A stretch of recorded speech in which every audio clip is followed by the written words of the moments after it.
mardi 19 juillet. Il est 7h. Europe Matin. Thierry Dagiral.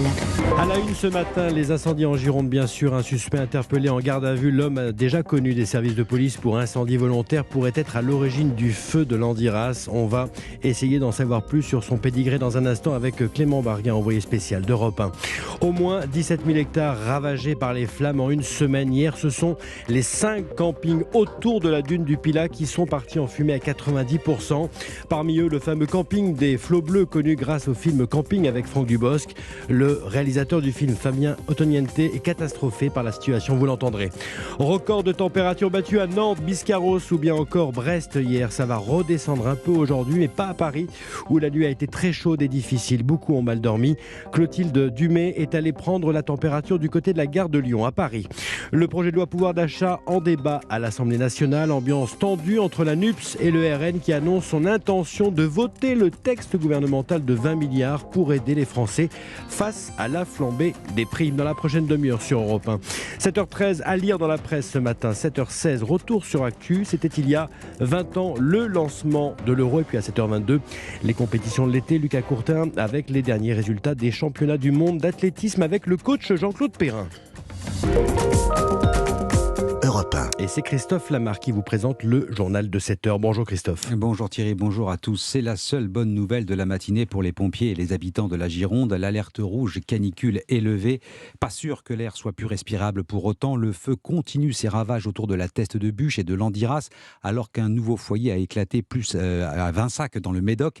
Les chiffres donnent le vertige. 17 000 hectares brûlés, 32 000 personnes évacuées, 16 000 rien que pour la seule journée d'hier. On prend tout de suite la direction de Landiras où nous attend l'un de nos envoyés spéciaux, Clément Barguin. Bonjour. Bonjour Christophe, bonjour à tous. Clément, on va déjà faire le point sur la situation à Landiras. Où en sont les pompiers dans leur combat contre l'incendie ? Ouais, bien ce matin, la situation reste préoccupante. La météo n'est toujours pas du côté des pompiers. Alors à Landiras, il fait un peu plus frais ce matin avec 23 degrés au thermomètre, mais il y a encore beaucoup de vent. Et d'ailleurs, ici au poste de commandement où je me trouve, qui vient de déménager à Langon, il y a un épais nuage de fumée qui recouvre le ciel, une forte odeur de brûlé. D'après les dernières informations communiquées dans le secteur de Landiras, plus de 12 000 hectares ont brûlé. Plus de 8 000 personnes ont été évacuées hier. Villandreau, Noyon ou encore Magne, ce sont désormais plusieurs villages qui sont totalement vidés de leurs habitants. Clément, un homme est actuellement en garde à vue. Il est soupçonné d'avoir volontairement déclenché l'incendie à Landiras. Oui, c'est bien la thèse de l'incendie criminel qui semble privilégiée à ce stade de l'enquête. Des expertises sont toujours en cours. Il y a aussi des auditions de témoins auxquelles pourra être confronté cet homme placé en garde à vue. Alors ce que l'on sait pour l'instant, c'est que le 12 juillet dernier, il y a une semaine, des témoins ont vu un véhicule stationné qui a démarré rapidement sur le bas-côté d'une route départementale de Landiras. Quand ces témoins se sont rendus à l'endroit où était garé le véhicule, ils ont constaté un départ de feu. Ils n'ont pas réussi à l'éteindre. La police scientifique qui s'est ensuite rendue sur place a constaté des éléments qui attestent que c'est un acte criminel. C'est donc l'auteur de cet incendie qui est activement recherché. S'agit-il de cet homme placé en garde à vue ? Ça, les auditions le diront dans la journée. En tout cas, cet homme qui a mis volontairement le feu à Landiras risque 15 ans de prison et 150 000 € d'amende. Clément Barguin en direct de Landiras. Christophe, on va maintenant regarder ce qui se passe du côté de la Teste de Buch. Et les habitants pressés de quitter les lieux face à l'avancée inexorable du feu. 8 000 personnes évacuées hier, même désolation face aux destructions. Les 5 campings de la dune du Pilat sont presque entièrement détruits. C'est le cas notamment des Flots Bleus. L'endroit a été popularisé par la saga Camping avec Franck Dubosc. Pour le réalisateur Fabien Ottoniente, c'est une catastrophe. Bah oui, ça me prend le cœur. Nous y étions hier parce que j'étais voir le nouveau film de Franck Dubosc en présentation à Biscarrosse, donc on n'était pas loin, on voyait les fumées noires et on priait pour que ça se rapproche pas du camping et le vent a tourné. Donc malheureusement, c'est comme une forêt d'allumettes là-bas, c'est tellement sec. Ça me bouleverse, je pense aux habitants du coin que je connais, que j'en connais pas mal. C'est devenu tellement un lieu un peu culte que les gens s'arrêtent, même pour y faire des photos devant le fronton de camping. Mais je pense à tous les campings autour aussi, ils sont dans la même situation et je pense aussi aux habitants du du Pilat, aux gens qui tiennent des restaurants, qui sont souvent des cabanes en bois, très belles, mais qui sont vraiment propres à brûler très rapidement aussi. C'est une situation d'une grande tristesse. Le réalisateur de la saga Camping tournée au Fleu Bleu, Fabien Onteniente, il était au téléphone avec Johan Tritz. Et notez qu'on sera à 7h40 justement avec le directeur du camping de la Dune au Pilat, les fameux flots bleus, camping donc qui a brûlé hier. Christophe, pour les pompiers, bien sûr, le combat est loin d'être gagné. Il y a la chaleur du brasier, intense malgré les combinaisons, la fumée et le vent. C'est un combat mètre par mètre, pratiquement arbre après arbre. Mais le courage des pompiers ne peut pas grand-chose face à un incendie qui peut changer brutalement de direction. Stéphane Place les a accompagnés au cœur de la fournaise. Reportage. Une pieuvre de feu qui, lorsqu'elle ne peut pas se déployer sur un côté, lance ses tentacules sur un autre, en hauteur, avec des flammes pouvant atteindre les 100 mètres de haut, en rampant dans les sous-bois totalement secs, sur les côtés quand les pompiers bloquent l'attaque frontale, aussi bien à Landiras qu'à la Teste. Fabienne Bussiot, la préfète de la Gironde et de la Nouvelle-Aquitaine. C'est une pieuvre et je trouve même si vous regardez ce plan des deux feux, ils se mettent de plus en plus à reprendre une forme un peu ronde. Voilà, parce qu'ils avancent de partout.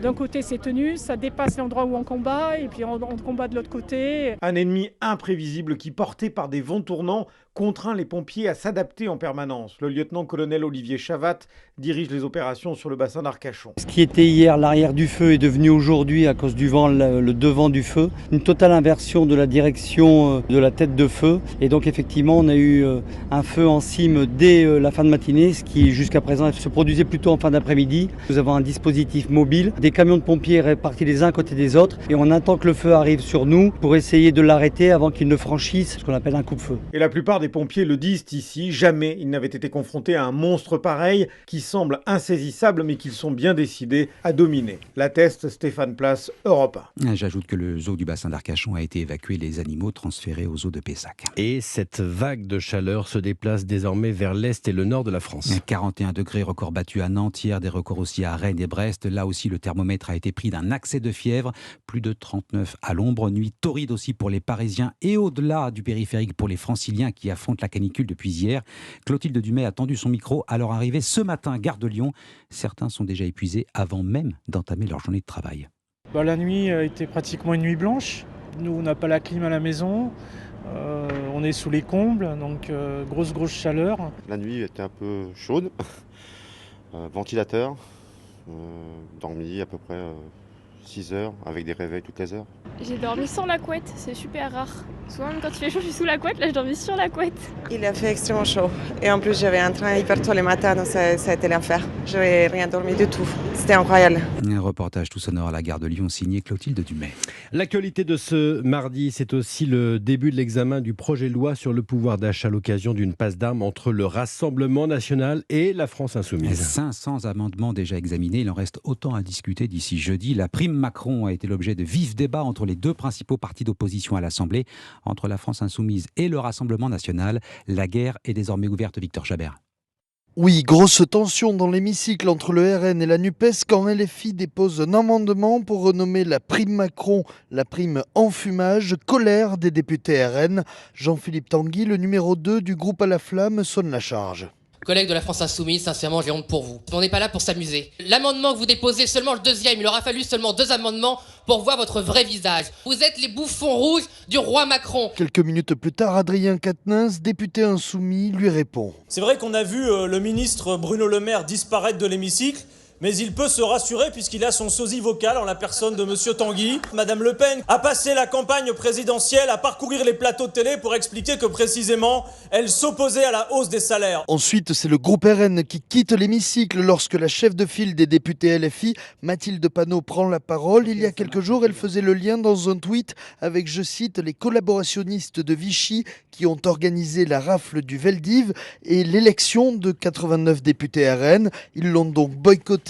La guerre est ouverte entre les deux formations politiques avec un objectif, prendre le leadership de l'opposition à Emmanuel Macron. Victor Chabert du service politique d'Europe. Allez, pour terminer, on prend la direction du Festival d'Avignon, une édition qui permet à quelques spectacles de se détacher du reste de la programmation. Et c'est le cas de Haut Scalpel. 2 frères se déchirent sur la scène du Théâtre des Gémeaux. À l'interprétation, Bruno Salomon et David Sardou, mais leur détestation réciproque s'arrête une fois redescendus des planches en coulisses. C'est même tout le contraire. Marie Jiquel.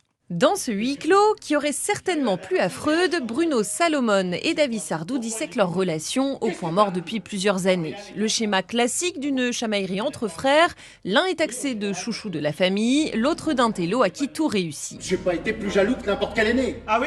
Qui disait à maman, tiens, on a qu'à le laisser dans la poussette dans le bus, on pourrait le donner? Dès qu'on devient trop complice, c'est pas bon pour la pièce. Il est éminemment sympathique, Bruno Salomon, mais en fait non, c'est une ordure. Donc il faut le dire. 1h30 à l'engueuler, c'est un pur bonheur. Aidés de quelques verres de vin, les deux frères s'envoient des méchancetés et enchaînent les coups bas, non sans humour. C'est des phrases courtes, mais c'est des phrases denses. D'ailleurs, à apprendre avec Bruno, on a un peu galéré, il faut dire ce qui est, mais chaque mot est à sa place. C'est vrai que si on enlève un mot, si on a une virgule mal placée, on perd quelque chose. Oh, qu'est-ce que t'as à me dire? Ariane est enceinte. Ah bon? Elle attend un enfant? Oui, en général, quand on est enceinte. Deux fauves dans l'arène ou deux enfants insolents, le spectateur hésite. Une chose est sûre, il est bien face à deux comédiens justes et attachants. Marie Jiquel au scalpel. La pièce est d'ailleurs programmée à la rentrée à Paris au Théâtre des Variantés. Et c'était le journal de Christophe Lamar. À tout à l'heure, Christophe. Votre météo des plages, on commence, Marlène Duré, par la Bretagne. Oui, qui retrouve des températures raisonnables. 23 degrés si vous êtes à Brest ou à Perros-Guirec. La mer est belle. Attention, en revanche, au choc thermique, toujours entre Deauville et Dunkerque. Quand il fait 37 ou 39 sur la serviette, eh bien, on le sent dans l'eau, 39 degrés. Il faut quand même se mouiller un petit peu avant. Le long de l'Atlantique, le vent a basculé à l'ouest. On a de l'air frais océanique qui est entré dans le pays. Et vous allez le sentir sur les plages cet après-midi. Il fera 23 à 25 degrés. Température de l'eau qui ne bouge pas trop. 18-19 sur les plages de l'Atlantique Nord, 22-24 au sud. Et puis la Méditerranée, fidèle à elle-même, si ce n'est que quelques nuages comme ça, viendront vous rendre visite du côté de l'Hérault et l'Aude. L'eau à 25 sur cette partie de la frange de ce littoral. Et puis entre la Côte d'Azur et la Corse, la température de l'eau sera comprise entre 26 près du Var et 28 sur la côte est de l'île. À tout à l'heure, Marlène. À suivre, notez deux rendez-vous. 7h40, on sera donc en direct de Gironde, avec d'abord le patron du camping des Dunes au Pilat. Et nous rejoindrons également le lieutenant-colonel Mandous des secours de Gironde pour faire un point sur cette nouvelle nuit éprouvante. 8h15, l'entretien politique, sobriété énergétique, pouvoir d'achat, mais également grille tarifaire de l'énergie à la rentrée et pour l'hiver prochain. Elle est au cœur de l'actualité. La ministre de la Transition énergétique, Agnès Pannier-Runacher, est l'invitée d'Europe 1 ce matin. Dans un instant, la revue de presse et retour sur Actu plongé dans les archives Europe 1. A tout de suite. Thierry Dagiral. Votre matinale info sur